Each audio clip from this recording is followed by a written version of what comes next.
if T is the half-life of a radioactive material, then the fraction that would remain after a time T by 2 is.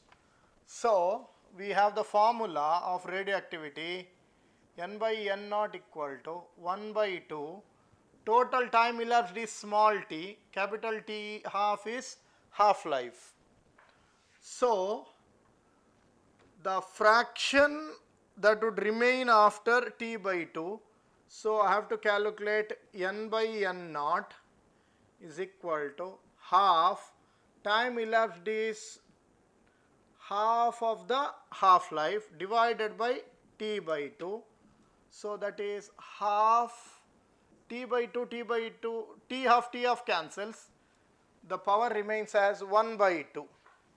So N is equal to N naught by root 2, or N by N naught is 1 by root 2. 1 by root 2. So that is option C is the correct answer.